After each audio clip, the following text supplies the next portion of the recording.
Learning the keyboard shortcuts for navigation in Photoshop is essential because these are the things you are going to do all the time. So there are actually several ways of zooming in and out. For example, you can select the magnifier tool or zoom tool here at the bottom of the toolbar, and then you can click to zoom in, and you can zoom out by holding down the Alt key together with this, or Option key, and then zoom out that way. Now, you can also click and drag right to zoom in and drag left to zoom out. So with this one, I can actually zoom close to a point in the image that I'm interested in by clicking on that and dragging to the right. This is called scrubby zoom, and it's turned on here in the options bar, but you can always turn it off if you don't like to use that, because if it's turned off and let's say you are zoomed out, so I'm just going to zoom out a bit, you can then, without the scrubby zoom, you can make a selection of an area that you are interested and zoom close to that part. If you quickly want to zoom out and see again the whole image, you can click on Fit Screen or Fill Screen, with which you will see probably a little bit more, but depending on the image and the aspect ratio, you will also have parts missing from it. Now this is when panning comes in handy.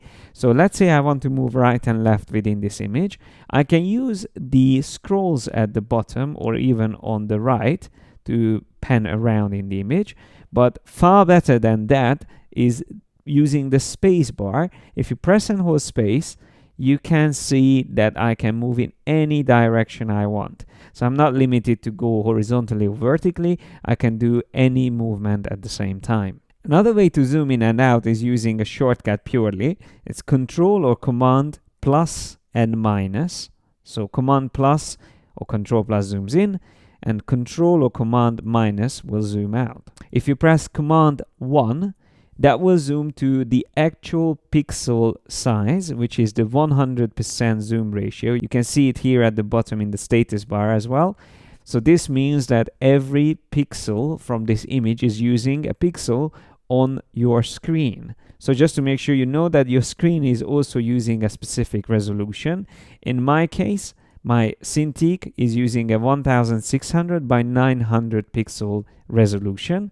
So this image currently is using that resolution when it's in 100% view. And that is probably one of the best ways of viewing the quality of an image, because any further you zoom in, you will start to see pixelation. If you zoom really far in, you will actually see the pixel grid. And of course, the further you zoom out, the less you will see these pixels and the image will start to look more smooth. If you are working with a very big image, you can zoom closer to a detail and at the same time still be able to move quickly to another part of the image by using either a shortcut, which is called Bird's Eye View. You can press and hold H on the keyboard and then click to zoom out, move wherever you want to move within the image, and when you let go, it will zoom back to the previously used zoom ratio. There's also a panel under Window Navigator, which gives you the same option but without using a shortcut. Here I can very quickly move around the image without zooming out. I have the whole image visible within this panel. Sometimes you might want to rotate your view. I'm just going to zoom out slightly. So rotating the view can be useful whenever you make selections or whenever you need to add text on an angle, for example. So for this, you can switch to the Rotate View tool, which is also a shortcut there, R. So once that's selected, we can click and drag and rotate the whole view. And notice that we have a compass. If I hold down Shift, it will actually snap to these certain degrees or angles. And whenever I decide to turn the image back to the way it was, I just have to press the Escape key. Or also you can choose the Reset View here on the options bar. There's also a shortcut to quickly hide the panels on the right and your toolbar on the left. That's Tab key. If you press Tab, that will hide them. And with the same shortcut, you can show them once again. If you want to see your toolbar, just hide your panels. You can press Shift Tab. And then if you press F on the keyboard, that will toggle between different views. So you see now we remove the status bar, and also we have a little bit more space to work on the image. If I press F once more, almost everything disappears and only the image is visible, but we can still work with it. Or I can switch back to the tools by pressing F again, which takes me back to the original normal view. These screen modes can be found at the bottom of the toolbar. So these were the 3 options that I went through. Now that you see that shortcuts are essential in Photoshop because they just save so much time, I would like to also teach you how to customize them, because that's also available. If you go to the Edit Keyboard Shortcuts, you will be able to customize any feature in Photoshop to have their own customized shortcut.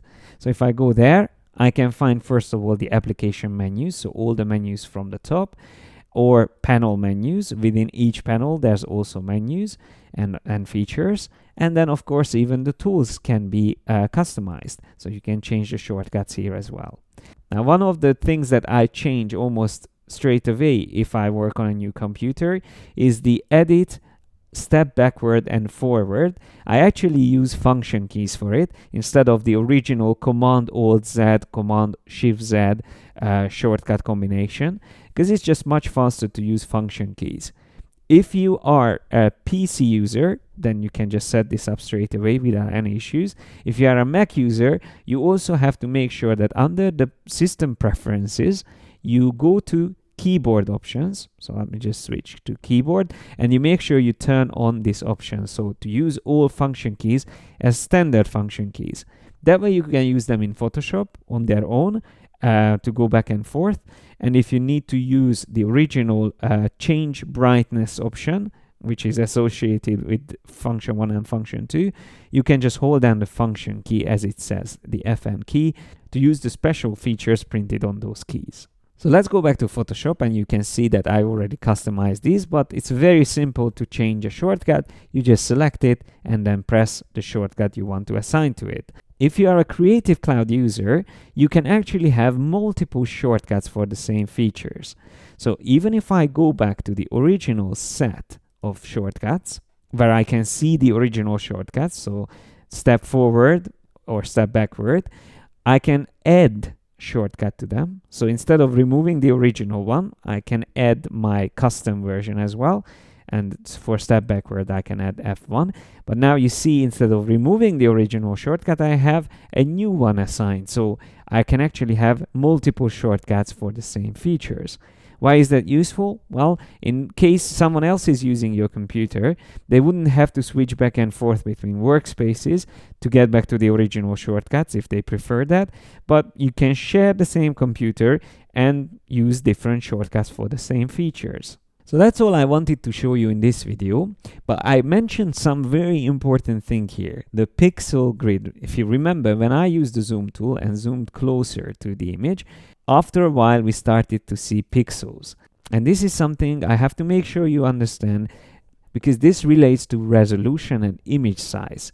So that's exactly what I'm going to discuss in the next video.